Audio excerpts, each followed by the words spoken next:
Babel o Pentecostés, la Iglesia del Espíritu. Hace 2 años, cercano a esta solemnidad de Pentecostés, escribí este artículo que ahora quiero reproponerles. Babel o Pentecostés, la Iglesia del Espíritu. 2 relatos para releer en espejo. Cierta tradición exegética ha visto en el relato de Pentecostés la contracara de Babel. Si aquel antiguo proyecto desagradó a Dios y culminó en la confusión de las lenguas y la dispersión, la venida del Espíritu Santo parecería reintegrar la unidad de muchos pueblos en el nuevo pueblo de Dios. Es exactamente así. Es lícito mirar estos 2 relatos en espejo. ¿Y en qué sentido? Obviamente son 2 textos de una gran complejidad para ser analizados. No pretendo ahora tal tarea, sino solamente resaltar algunos rasgos que nos permitan una mirada espiritual dirigida a Pentecostés y a la Iglesia, configurada bajo el signo y la conducción del Espíritu. Repito, contemplar y dar a luz una mirada espiritual dirigida a Pentecostés y a la Iglesia configurada bajo el signo y la conducción del Espíritu Santo. Antes de continuar, te suplico estos pequeños minutos. Ayúdame a seguir promocionando estos materiales que puedan llegar a otras personas que puedan interesarle. Lo podés hacer suscribiéndote si aún no estás suscrito a este canal de YouTube, Presbítero Silvio Dante Pereira Carro. También dando el like, el me gusta o haciendo algún comentario, eso parece que activa los algoritmos para que el canal sea más promovido. Pero también a los contactos que tú tengas y que te parezca prudente compartir estas enseñanzas, te agradezco que se los puedas enviar. Por otro lado, recordarte que mis escritos los encontrás en el blog personal manantialdecontemplación.blogspot.com. Si ya sos amigo, querés hacer una solicitud de amistad a mi página de Facebook, Presbítero Silvio Dante Pereira Carro, tenés que saber que allí funciona esa página más bien como un organizador, un catálogo de lo que voy produciendo y aportando, y te pongo enlaces para que de un modo más ordenado puedas acceder a algunas temáticas. Babel o Pentecostés, la Iglesia del Espíritu. Punto 1. Babel. Leemos. Y dijo Yahvé: he aquí que todos son un solo pueblo con un mismo lenguaje. Y este es el comienzo de su obra. Ahora nada de cuantos se propongan les será imposible. Ea pues, bajemos y una vez allí confundamos su lenguaje, de modo que no entienda cada cual el de su prójimo. Y desde aquel punto los desperdigó Yahvé por toda la haz de la tierra, y dejaron de edificar la ciudad. Por eso se la llamó Babel, porque allí embrolló Yahvé el lenguaje de todo el mundo, y desde allí los desperdigó Yahvé por toda la haz de la tierra. Génesis 11 del 6 al 9. ¿De qué obra se trata y que Dios no aprueba? Ea, vamos a edificarnos una ciudad y una torre con la cúspide en los cielos, y hagámonos famosos, por si nos desperdigamos por toda la haz de la tierra. Génesis 11:4. Sabemos que la primera parte del libro del Génesis, los primeros 11 capítulos, con su acento etiológico, o sea, una palabra, un sentido sobre los orígenes, las causas, quiere dar cuenta de una escalada exponencial del mal en el mundo, tal como se lo experimenta en el presente del escritor sagrado. El mal crece y crece imparable. Por un lado, esta ciudad, pues, parece una decisión postdiluviana, tanto en el sentido del endiosamiento del hombre, en continuidad con el pecado de Adán, que quiere arrebatar para sí el trono del cielo. Con su torre y su ciudad quiere llegar hasta el cielo para ocupar el lugar de Dios, desplazarlo.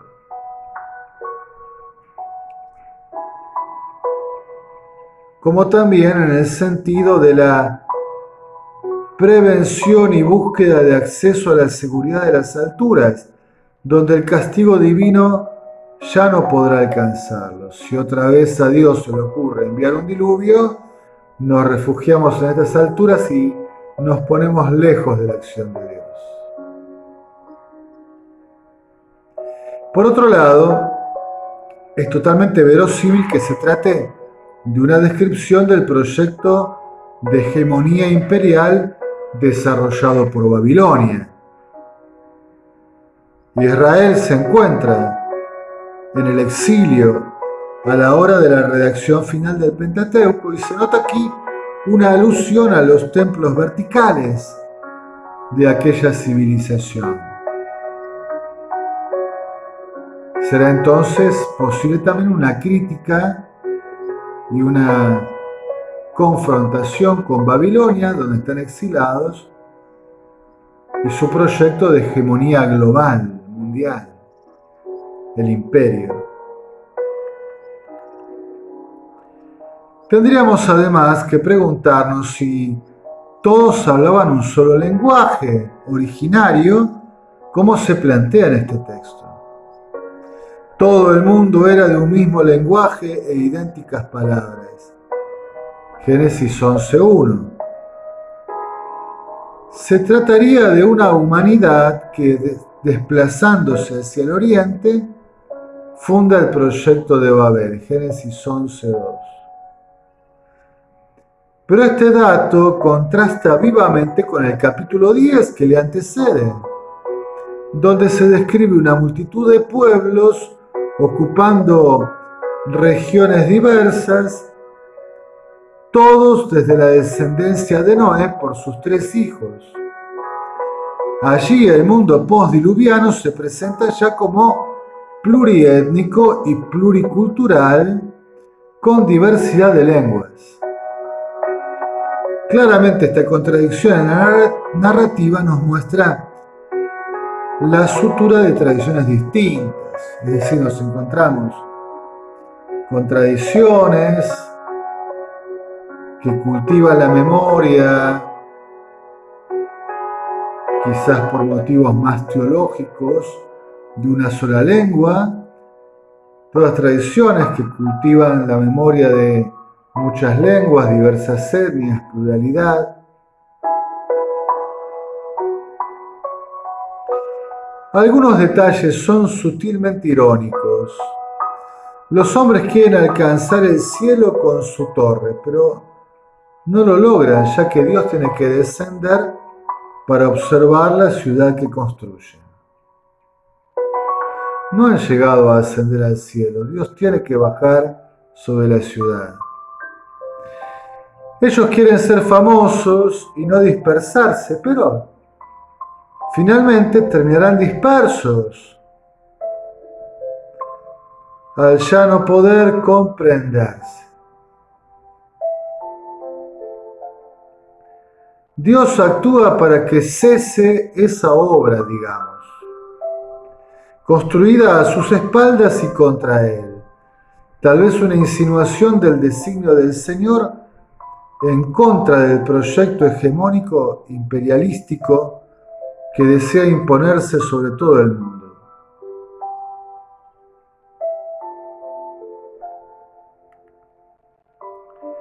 Finalmente es de notar que el relato no afirma que se produjeron multiplicidad de lenguas, sino que los que hablaban un mismo lenguaje entraron en confusión y ya no podían entenderse.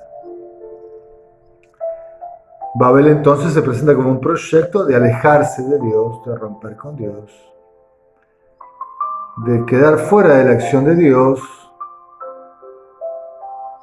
de no admitir la corrección de Dios, por lo tanto es un proyecto de rebeldía, de rebelión, y un proyecto de suplantar a Dios, de usurparle el poder, llegando al cielo y conquistando el hombre el cielo, asumiendo el hombre la divinidad, pero quitando a Dios. Un proyecto de salvación enteramente humana. Un proyecto de encuentro humano sin Dios, que termina en la confusión y en la dispersión. No logra la comunión, sino que lleva a la fractura, a la división, a la fragmentación. 2. Pentecostés. Imposible ahora adentrarme con detalle en un relato tan venerable y potente en la vida de la Iglesia. Solo diré que se notan dos tradiciones diversas en la misma perícopa. Seguramente habría que apuntar a un texto más amplio que incluyese el discurso de Pedro. Pero en el clásico recorte de Hechos 2 del 1 al 11, Hechos 2 del 1 al 11, por un lado se afirma una experiencia intensamente carismática, una acción poderosa del Espíritu que se manifiesta en viento y fuego y que les permite expresarse en diversas lenguas. Al llegar, el día de Pentecostés estaban todos reunidos en un mismo lugar. De repente vino del cielo un ruido como el de una ráfaga de viento impetuoso que llenó toda la casa en la que se encontraban. Se les aparecieron unas lenguas como de fuego que se repartieron y se posaron sobre cada uno de ellos. Quedaron todos llenos del Espíritu Santo y se pusieron a hablar en otras lenguas según el Espíritu les concedía expresarse. Hechos 2, del 1 al 4. Esta es la primera tradición, esta experiencia tan carismática, tan mística también, que se relata simbólicamente, tan potente, todo se conmueve hasta los cimientos de la casa, se distribuye sobre todos el Espíritu Santo y empiezan a hablar distintas lenguas. La otra tradición que está presente en la perícopa nos dice qué le sucede a la multitud. Ya no mira a los apóstoles, sino mira a la multitud, bajo la acción del mismo Espíritu. Al producirse aquel ruido, la gente se congregó y se llenó de estupor al oírles hablar cada uno en su propia lengua. Estupefactos y admirados decían: ¿es que no son galileos todos estos que están hablando? Pues como cada uno de nosotros les oímos en nuestra propia lengua nativa. Todos les oímos hablar en nuestra lengua las maravillas de Dios.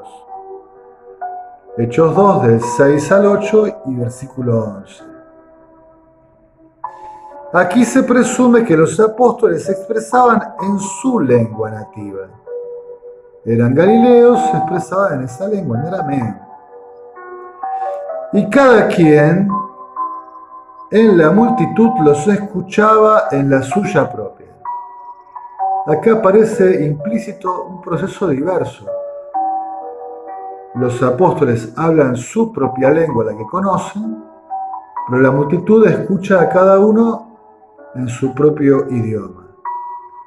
Se da pues un fenómeno de comprensión por un lenguaje superior y unificador, un lenguaje, por así decirlo, que habla todas las lenguas, el lenguaje del espíritu, como si el espíritu fuese el lenguaje universal, como si tradujera, interpretara a cada uno para que cada quien comprendiera el testimonio de los apóstoles.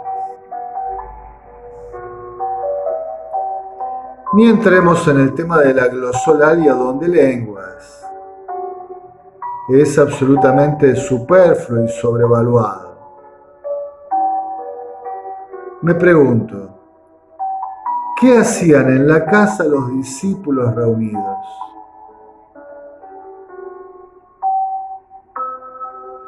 En la narración de la ascensión, San Lucas atestigua que el Señor resucitado les pide no alejarse de Jerusalén y esperar lo prometido, el Espíritu Santo. Hechos 1 del 4 al 5. Pero luego se afirma: los que estaban reunidos le preguntaron: Señor, ¿es en este momento cuando vas a restablecer el reino de Israel? Hechos 1:6. El Señor responderá: a vosotros no les toca conocer el tiempo y el momento que ha fijado el Padre con su autoridad, sino que recibirán la fuerza del Espíritu Santo que vendrá sobre ustedes y serán mis testigos en Jerusalén, en toda Judea y Samaria y hasta los confines de la tierra. Hechos 1 del 7 al 8. ¿Qué está sucediendo aquí? Ellos tienen una óptica, digamos, restauracionista, y el resucitado un ángulo misionero y profético, como si ellos miraran para atrás y quisieran restablecer algo que se ha perdido, mientras el resucitado los envía hacia adelante, a horizontes nuevos. ¿Quiénes estaban en la casa? Entonces se volvieron a Jerusalén desde el monte llamado de los Olivos, que dista poco de Jerusalén, el espacio de un camino sabático. Y cuando llegaron, subieron a la estación superior, donde vivían Pedro, Juan, Santiago y Andrés, Felipe y Tomás, Bartolomé y Mateo, Santiago de Alfeo, Simón el Celotes y Judas de Santiago, los 11. Todos ellos perseveraban en la oración con un mismo espíritu, en compañía de algunas mujeres, de María, la madre de Jesús, y de sus hermanos familiares. Uno de aquellos días, Pedro se puso en pie en medio de los hermanos. El número de los reunidos era de unos 120. 120, casa grande, ¿verdad? Hechos 1, 12 al 15. Que su mirada se dirigía al pasado y que podía catalogarse como restauracionista, lo indica la palabra posterior de Pedro, que pide completar el número de los 12, lo cual se concreta con la elección de Matías. Hechos 1, 16 al 26.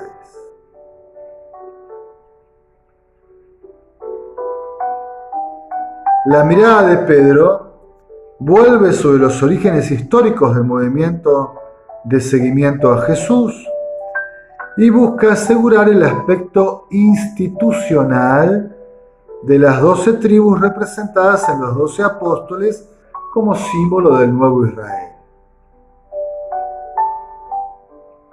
Pedro entonces mira cómo Jesús en su ministerio terreno ha elegido a 12 con ese símbolo de los 12 tribus, los 12 hijos de Jacob, el nuevo Israel. Intenta restablecer esto que se ha perdido por la traición y muerte de Judas el Iscariote.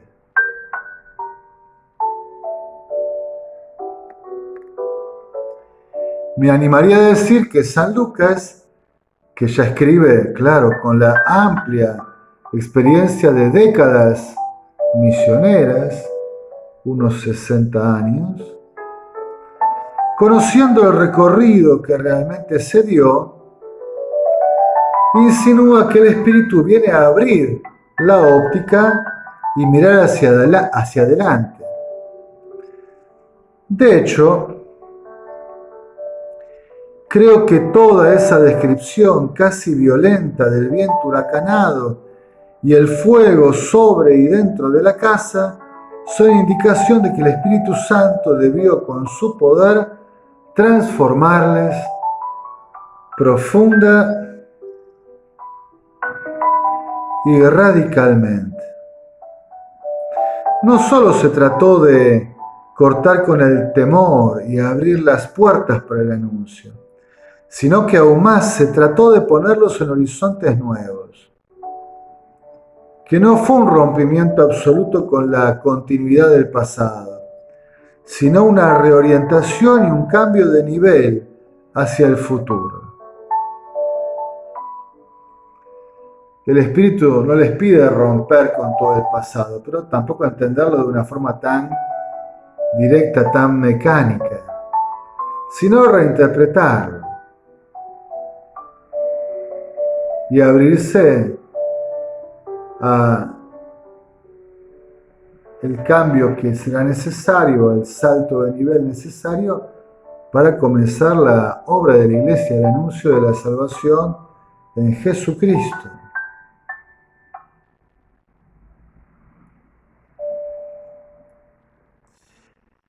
Quizás, si en este calibre el fenómeno del don de lenguas o glosolalia signifique algo.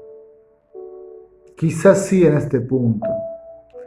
Una experiencia mística de libertad, de aquella libertad que da el Espíritu a la comunidad de los creyentes para transitar los caminos insospechados de su Señor. El llamado don de lenguas o glosolarias supone la capacidad humana de asociar sonidos, sílabas, sin semántica, sin sentido, sin concepto.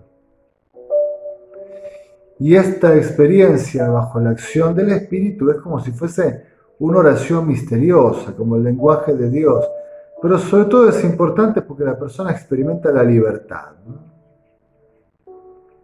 La libertad de tener todo bajo su control, todo regulado, en conceptos, en ideas, en una articulación sintáctica de orden,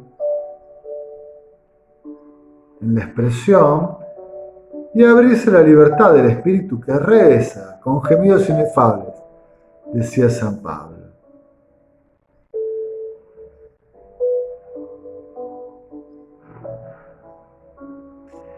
La perspectiva eclesial no debía fundarse en la restauración cargada de institucionalidad, sino en la conducción carismática del Espíritu que los lanzaba hacia la misión y el profetismo. Se cumplía así la palabra del resucitado en la ascensión. Evidentemente Pentecostés supondrá algo nuevo.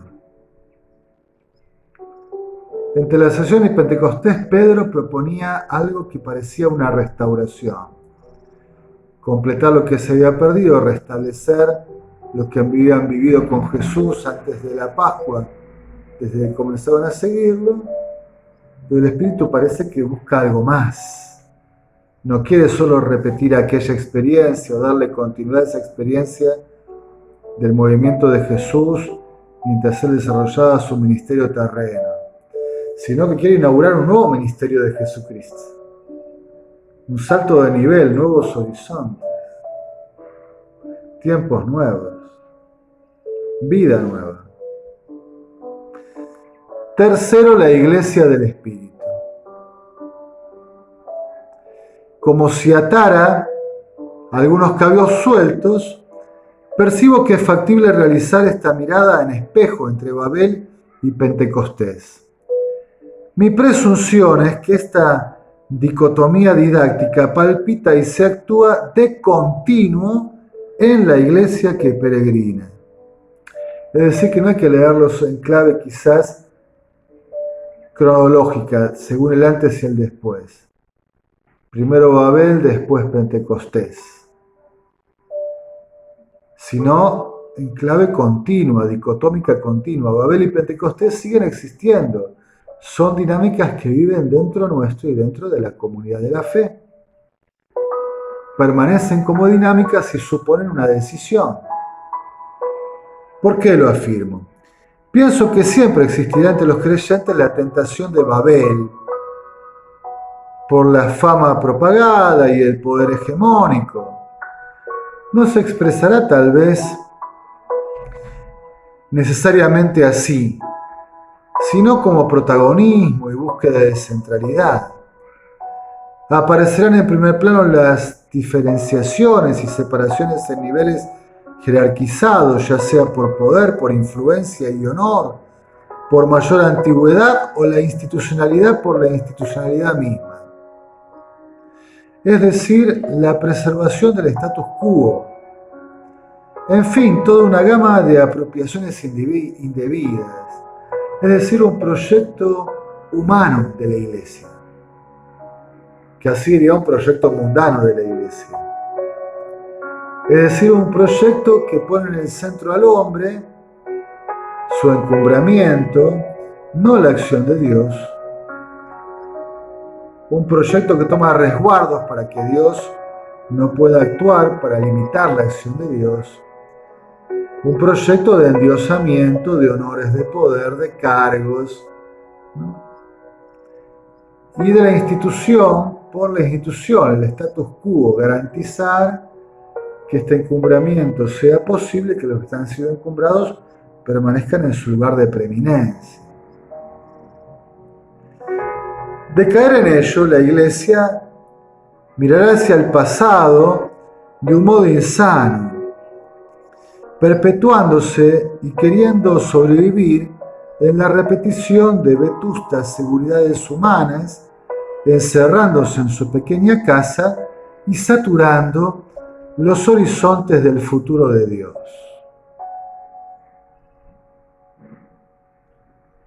Y obturando los horizontes novedosos del futuro de Dios. El Espíritu Santo deberá venir a romper las cadenas y abrir las puertas. Un proyecto humano de iglesia sería Babel, sin Dios, sin la acción del Espíritu. Preserva el status quo, mira atrás, de un modo restauracionista, en el fondo es nepotista y autoritaria, y es una iglesia donde no hay libertad para la disensión, para la diferencia, absolutamente vertical, donde prima la ley sin espíritu, las costumbres sin saber el sentido o la mística de esas tradiciones. Pero también estoy firmemente convencido que Pentecostés es como un permanente presente, no es algo del pasado, claro, o de la celebración litúrgica anual. El don de lo alto no deja de advenir sobre su iglesia, generando en los creyentes libertad para dejarse conducir y animar. Vence resistencias, provoca generosidad en la entrega de la vida y siembra la alegría de la salvación. El Espíritu siempre derramará sobre la Iglesia la acción de Dios, la novedad de Dios, los horizontes de su plan, de su proyecto, generalmente imprevistos porque su sabiduría nos excede. El Espíritu Santo vence resistencias, provoca generosidad en la entrega de la vida y siembra la alegría de la salvación. La Iglesia del Espíritu. Ha habido propuestas a lo largo de la historia de la Iglesia y muchas han sido condenadas como errores. ¿Qué es esto de la Iglesia del Espíritu? No es enteramente carismática y sin institucionalidad alguna. La Iglesia del Espíritu es pura libertad, sin normas, sin leyes, sin autoridades, sin ningún tipo de eje vertical, totalmente horizontal. Eso es la anarquía, el caos. La Iglesia del Espíritu es una construcción de Dios, que lo organiza justamente con dones pastorales autoritativos, más ligados al servicio institucional de asegurar la conducción y animación común, la unidad. La Iglesia del Espíritu tiene estos dones autoritativos, pastorales, por ejemplo el Papa, los obispos, un concilio, el párroco, el referente, el coordinador, el eje vertical, el de gobierno, el de conducción, el de animación, el que intenta unar la diversidad carismática, que está al servicio de la comunión, en la medida en que el Espíritu realmente pueda conducir este proceso y aquellos que fueron elegidos sean dóciles y disponibles al Espíritu. Y también la Iglesia del Espíritu está llena de dones carismáticos, místicos, más ligados a la libertad creativa, enriquecedora de la gracia, aquello de la diversidad. O sea, en la Iglesia del Espíritu hay unidad y diversidad. Hay dones pastorales de gobierno, un eje vertical de conducción. Y hay dones más carismáticos, horizontales, de libertad creativa. Ambas dinámicas, la Iglesia del Espíritu.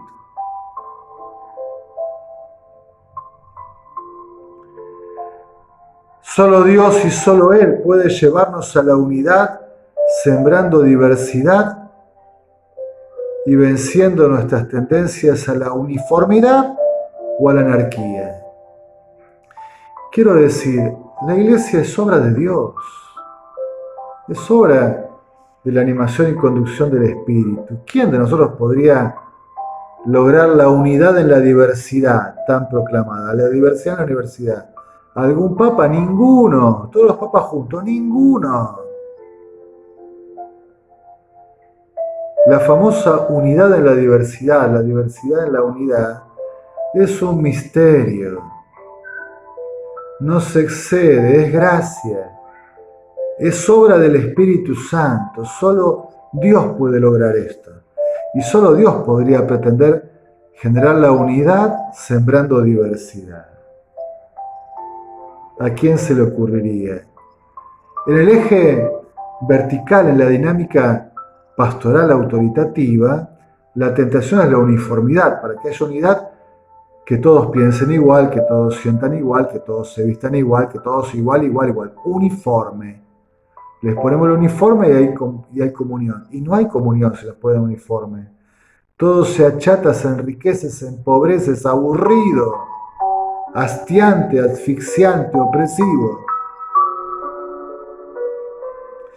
Entonces está la otra tendencia, el eje horizontal, más carismático, más místico. Sí, que haya libertad, que el Espíritu cada uno haga lo que el Espíritu le manda, y sin que nadie diga que se hace esto, se haga aquello otro, sin ley, sin normas, que son... Eso es la anarquía, el desorden, la dispersión. Una libertad maleducada, una libertad fragmentada, individualista. La Iglesia del Espíritu necesita que el Espíritu ayude a estas dos dinámicas, ¿no? A la autoridad al servicio de la comunión y al carisma en el servicio del enriquecimiento, de la libertad creativa, a convivir y a ser la Iglesia animada por el Espíritu, por el Dios que hace esta locura, que siembra diversidad para llegar a la unidad. Solo a Dios se le ocurre y solo Él puede hacerlo.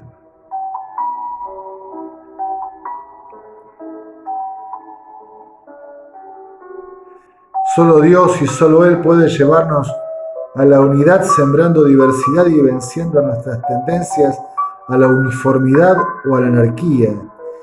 Y claro que en un mismo miembro del cuerpo de la Iglesia, cuerpo de Cristo, puede recibir de ambas vertientes y armonizarlas el Señor con peculiares acentos.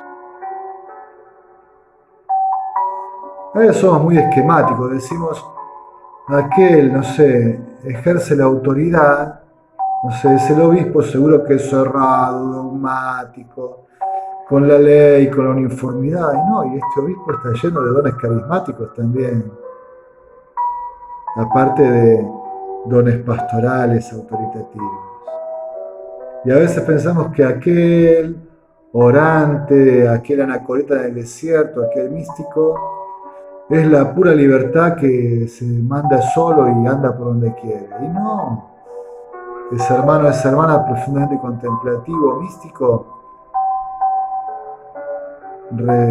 resuena en Dios con deseos de armonía, de comunión, de fraternidad.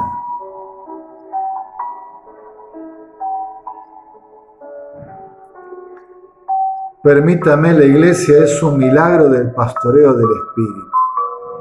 La Iglesia es un milagro del pastoreo del Espíritu. La Iglesia del Espíritu es exactamente eso, una experiencia fraterna de escucha del pastoreo de Dios. Una comunidad que percibe con certeza de fe, esperanza y caridad el lenguaje divino y su sentido. Necesita claramente de discípulos desapropiados y abandonados a la acción del Señor por su Espíritu. Necesita de esa decisión personal y comunitaria por lanzarse en la dirección del Señor resucitado.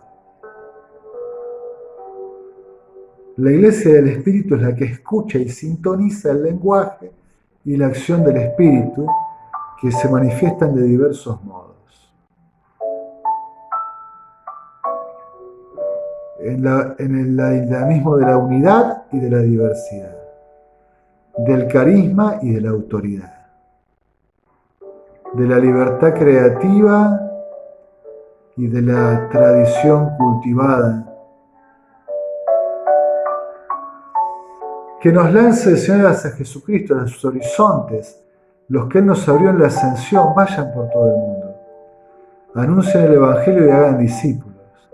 Bautícenos en el nombre del Padre y del Hijo y del Espíritu Santo. Una decisión personal y comunitaria necesita de abandonarnos a esa acción del Espíritu. Como si Jesús nos dijera, no te preocupes por ti misma, Iglesia. Tu futuro está en las manos del Padre, no te detengas, no te ocupes en preservarte. Tu camino es la misión y la profecía a todo el mundo. Abre tus puertas y que sople el viento que te conducirá. Ven, Babel y Pentecostés palpitan dentro de cada discípulo y de cada comunidad. una iglesia humana conducida por nosotros con seguridades, al estilo del mundo, pero que tiene distancia de la acción de Dios. O una iglesia abierta a Dios, a su acción, que es iglesia suya, pentecostés, que camina siempre en la novedad, cultivando la tradición, que se va renovando en el caminar, el peregrinar hacia la gloria. Tenemos una decisión por tomar que reaparecerá como disyuntiva hasta el final de nuestros días. Le dice Nicodemo: ¿cómo puede uno nacer siendo ya viejo? Le responde Jesús: el viento sopla donde quiere y oye su voz, pero no sabes de dónde viene ni a dónde va. Así es todo el que ha nacido del Espíritu. Juan 3, versículos 4 y 8. Iglesia, espero no elijas ser Babel. Espero siempre elijas ser Pentecostés. El viento sopla donde quiere. Tú oyes su voz. No importa que sepas de dónde viene y a dónde va. Iglesia, anda en el viento, navega en el viento, vuela en el viento, flota en el viento. Escucha la voz del Espíritu. En alabanza y gloria de la Santísima Trinidad.